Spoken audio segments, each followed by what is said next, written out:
ये आंख से ही सब कुछ पता चल जाता है। प्रसन्नता भी, दुख भी, सुख भी, क्रोध भी और स्नेह भी आंखों से पता चल जाता है। तो आंख का प्रयोग भगवान के लिए करो।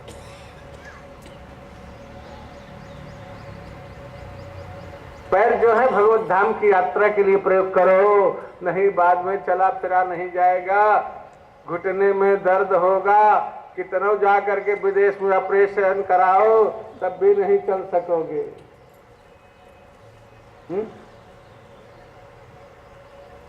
घुटने में दर्द हो रहा है। हमारे श्री वाजपेयी जी ने विदेश में जाकर के करोड़ों रुपए खर्च करके दोनों घुटने में ऑपरेशन कराया और गुरु जी के शताब्दी समारोह के उद्घाटन में हम भी थे और वो भी थे, हम समिति के संरक्षक थे। हाँ, इसलिए हम थे वहां नागपुर में और वे भी प्रधानमंत्री थे और मुख्य अतिथि थे। सभा की अध्यक्षता हमारी थी। नारायण देखा तो दो दो छड़ी पकड़े हुए कमरे में मिलने आ रहे थे सब महात्माओं से, मैं भी बैठा था। दो दो छड़ी पकड़े हुए बड़े मुश्किल से आ रहे। जिन अटल जी को मैंने दौड़ते देखा था उनको उस समय देखा, हमने कहा आज ये वही अटल जी हैं क्या? आए दोनों छड़ी खड़ा करके ऐसे हाथ जोड़ते हैं। अगर बद्रीनाथ की पैदल यात्रा किए होते तो ऐसा नहीं होता, मैं साफ कहता। अब कुछ प्रकृति की प्रेरणा कहें क्या कहें कि प्रधानमंत्रित्व काल में बद्रीनाथ गए ही नहीं। हम तो समझते हैं उसके बादों नहीं गए, उसके पहले भी नहीं गए। तो पांडे जी नहीं गए मेरे ख्याल। तो हमारे पैर हैं भगवत धाम की यात्रा करने के लिए। हमारे वैष्णव संत खास करके गौड़ेश्वर संप्रदाय के नहीं कुछ होता है तो शालिग्राम और तुलसी रख करके 1,000 परिक्रमा लगाते।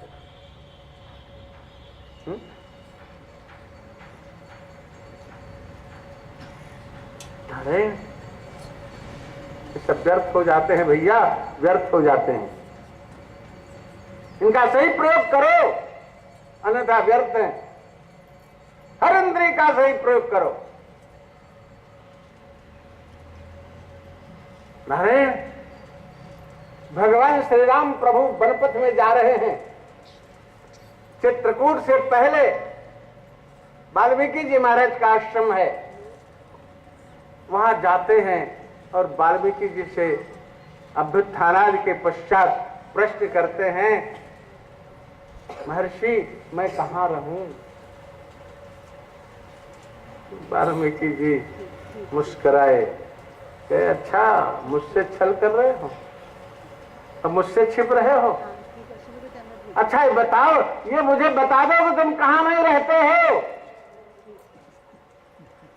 जहां ना हो मुझे बता दो तो मैं तुम्हें बताऊं कि वहां रहो। कहां नहीं है बताइए आप, कहां नहीं है? सब जगह है। तो वाल्मीकि जी ने यही कहा, जहां ना हो तो बताओ, उस जगह मैं बताऊंगा, आप वहां रहो। तो गोस्वामी तुलसीदास जी ने अपनी शैली में वाल्मीकि जी से कहलवाया है। वाल्मीकि जी ने कहा अच्छा सुन लो तो एक जगह बता देता हूं, रहो। कि जिनके श्रवण समुद्र समाना,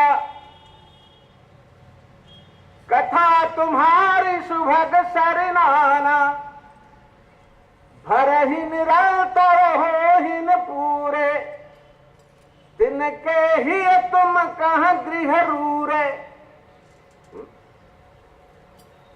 कहते हैं कथा सुनते जाओ, कथा सुनते जाओ, कथा सुनते जाओ।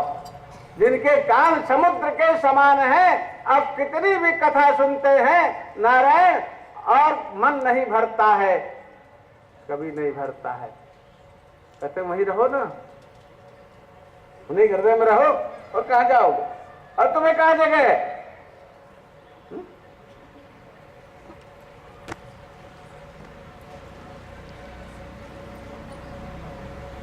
नहीं रहेगा तो नहीं रहेगा।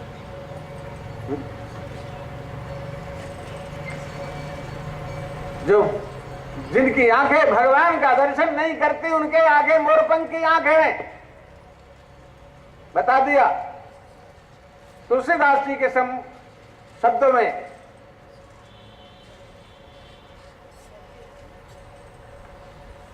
जो भगवान को नहीं देखता उनकी आंख मोरपंख के समान है, वो भी कहते हैं लोचन मोरपंख जिब लेगा।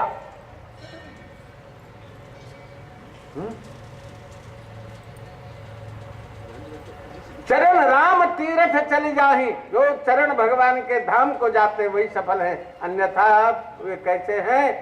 पादव नृणाम तो द्रुमजनबार, ठूठ है ठूठ। ठूठ क्या है? लकड़ी का ठूठ जैसे होता है, दो ठूठ नीचे खड़ा किया, ऊपर से एक पाटी रख दिया, उसके ऊपर एक लोधा बट्टी के बैठा दिया, एक हड़िया धर दिया, यही तो शरीर है उसका। व्यर्थ है ना। अब कितना दिन भर साबुन लगाते हैं, कितना दिन भर कंघी करते हैं, कितना दका दुनिया भर के लगाते हैं, लेकिन जितने लगाते हैं उतनी दुर्गंध आती है दूर से। ये सब कुछ में लगा, केवल सरसों का तेल लगा के नहा लो, बस शरीर शुद्ध रहेगा। और जितने लगाओगे दुनिया भर का गड़म बगड़म नहाने के बाद, उतने दूर से दुर्गंध आवेगी।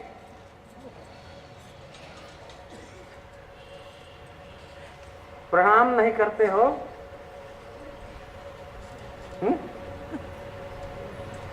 भारम परम पट्ट किरीट दुष्टम मप्युत्तमांगम नमयन मुकुंदम सावौ करौ नो कुरुतः सपर्या हरे लसत कांचन कंकड़ौ बा। अरे सिर क्या है? खूब बढ़िया मुकुट लगा लो, सोने का लगा लो, हीरा का लगा लो, 28-30 तोले तो सोना है, कौन बनवाएगा? पहले जो बन गया सो बन गया सिंहासन। आज कहेंगे पांडे जी से सिंहासन बनवा दो हमको, कहे महाराज आपकी कथा धर रखो अपने घर पे।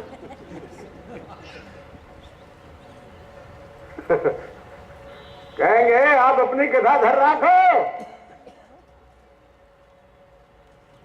जो बन गया सो बन गया। अब सोना नहीं, लेकिन सोने का मुकुट हो जरासंध वाला, जो परीक्षित ने अपने मुख पर सिर पर रखा था, कितना, लेकिन उसकी शोभा कोई नहीं। उसकी शोभा तब है जब गुरुजनों के चरणों में प्रणाम करो।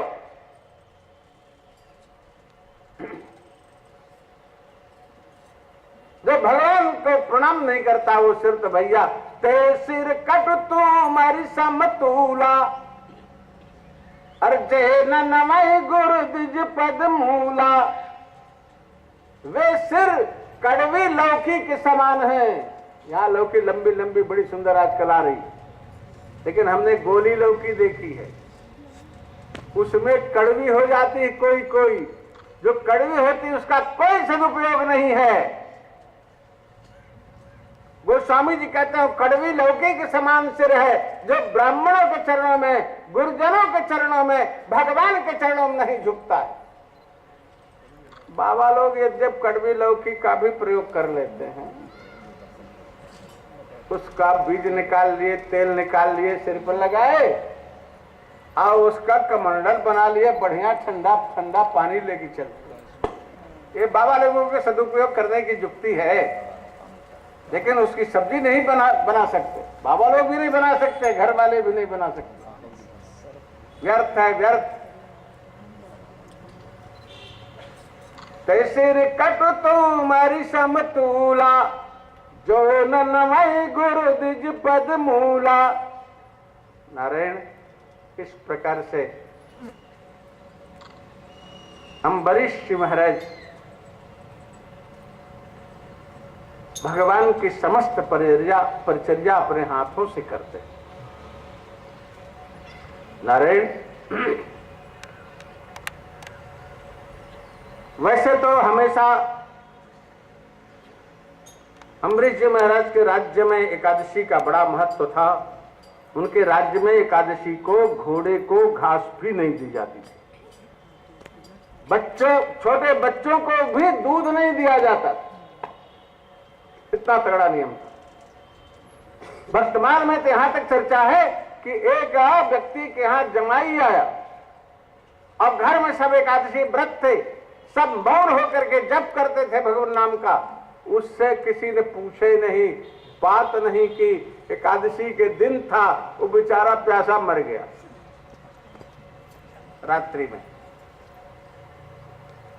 किसी ने पूछा।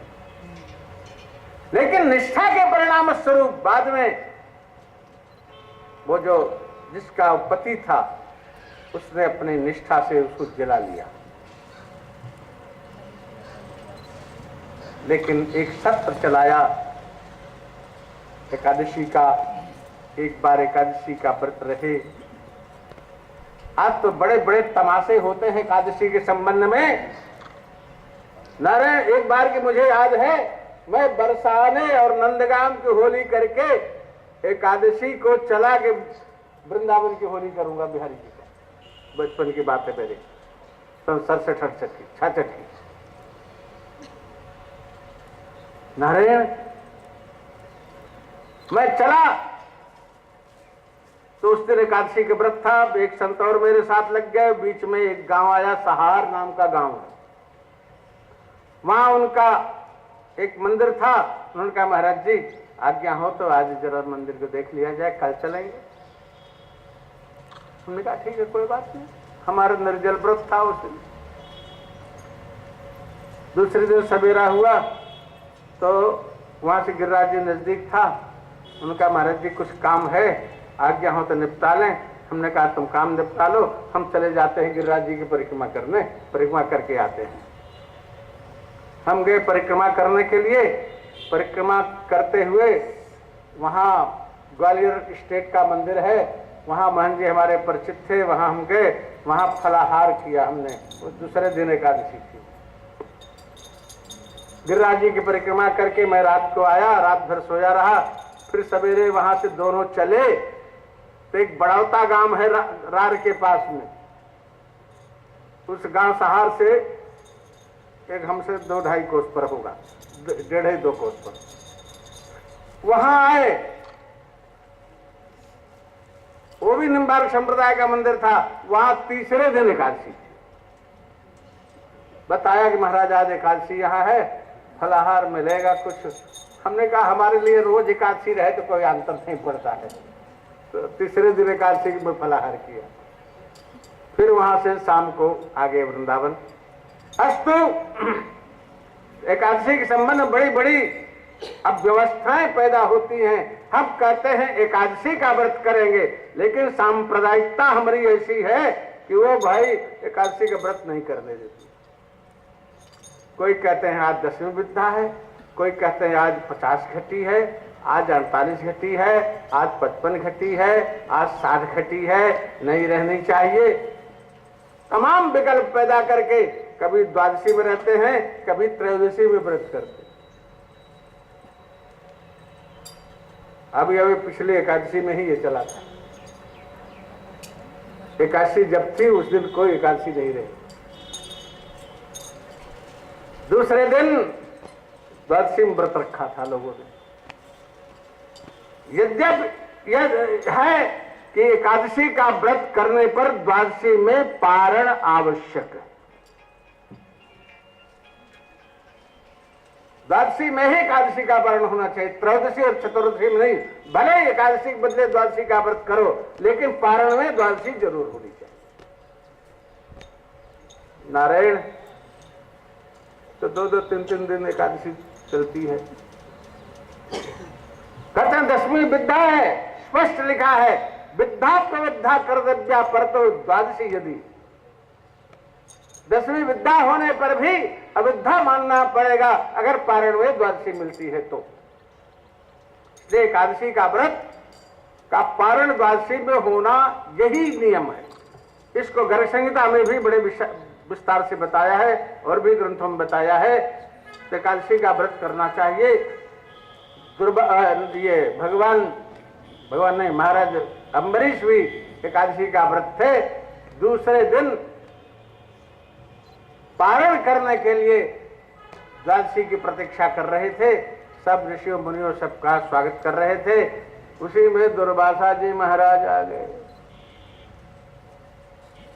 दुर्वासा जी महाराज आ गए और उन्होंने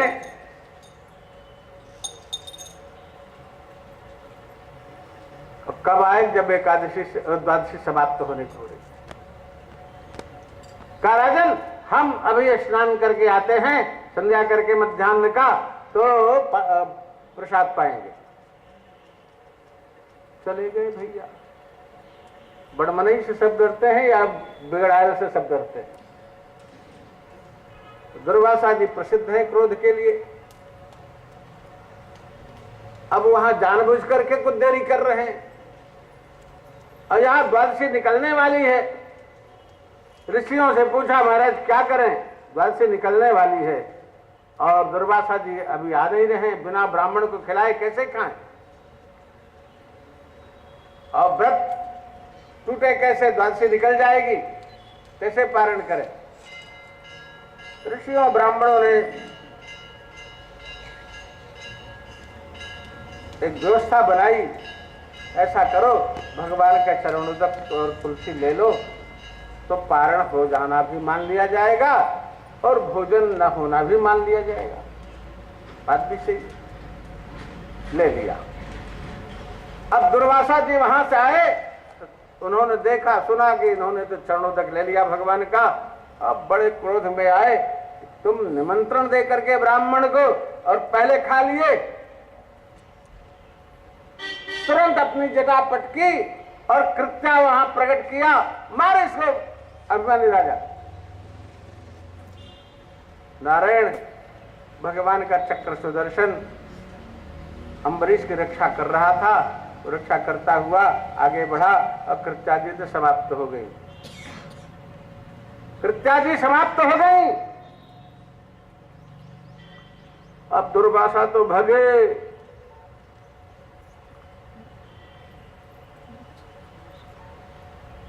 दुर्वासा जी भगे। अब पीछे चक्र सुदर्शन लग गया। तीनों लोगों में गए। ब्रह्मा के पास गए। ब्रह्मा ने कहा भगो भगो जल्दी यहां से भगो। शंकर जी के पास गए। स्वर्ग गए, अतल वितल सुतल सत्यलोक पर्यंत तक गए। सब जगह घूम आए। कैलाश में गए, किसी ने रक्षा नहीं की। शंकर जी ने कहा जाओ, जिसका अस्त्र है ये उसी के पास जाओ, वही रक्षा कर सके, दूसरा कोई नहीं रक्षा करे। भगवान नारायण के पास जाते हैं दुर्वासा जी और नारायण के चरणों में प्रणाम करके रक्षा की प्रार्थना करते हैं। भगवान नारायण कहते हैं नारद जी अहम भक्त पराधीन ह्या स्वतंत्र एवं द्विजा। हे ब्राह्मण देवता, मैं भक्त के अधीन हूं, स्वतंत्र नहीं हूं, मैं परतंत्र हूं, अस्वतंत्र। महाराज मेरी रक्षा कहां? जहां से आए वहीं जाओ। अम्बरीश ही तुम्हारी रक्षा कर सकते हैं, मैं कुछ नहीं कर सकता हूं। इस समय चक्र सुदर्शन हमारा अम्बरीश की सेवा में। लौट करके आकर दुर्वासा जी गए, अम्बरीश के चरणों में प्रणाम किया। अम्बरीश दुर्वासा के चरणों में प्रणाम करते हैं। दुर्वासा अम्बरीश को प्रणाम करते हैं। अम्बरीश प्रार्थना करके चक्र सुदर्शन को शांत करते हैं और फिर दुर्वासा जी को प्रसाद पवा करके साल भर लग गया हो, साल भर तक बिना खाए पिए अम्बरीश दुर्वासा की प्रतीक्षा कर रहे, खिला पिला करके तब प्रसाद पाया। ये भगवान के भक्तों की महिमा है कि भगवान भी अपने शस्त्र से दुर्वासा की रक्षा नहीं कर सके, अम्बरीश महाराज ही कर सके, उन्होंने किया। नारायण इस प्रकार से अम्बरीश महाराज का चरित्र का वर्णन सुखदेव जी महाराज करते हैं। अब तो बहुत बड़ा प्रसंग आ रहा है भैया, अब जल्दी जल्दी भागते हैं। इसी में इक्ष्वाकु महाराज हुए हैं, जिससे इस वंश का नाम इक्ष्वाकु वंश पड़ा। उनके वंश का वर्णन करते हैं। मानधाता का चरित्र सौभरी का उपाख्यान भी बताते हैं। सौभरी ऋषि वृंदावन में तप कर रहे थे और नारायण एक दिन मछलियों के द्वारा जल क्रीड़ा देखा, इनके मन में भी आ गया। ये पहुंच गए मानधाता के यहाँ कि मेरा ब्याह कर दो।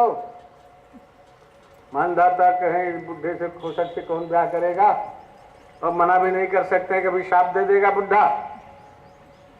कहा महाराज ऐसा करो, आप राजमहल में चले जाओ, अंतःपुर में हमारी जितनी कन्याएं हैं उनमें जो आपको वर्ण कर लें हम विवाह कर देंगे।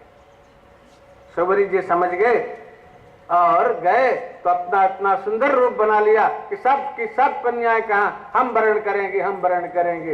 राजा ने कहा ठीक है, पगला नहीं हो, सब तो जाग जा। सबने वर्ण कर लिया और यहाँ ले आकर के सबको गांव में रख दिया। और बहुत सुंदर आज भी सुनरक गांव वृंदावन के पास में है, सब उन्हीं के वंशज हैं।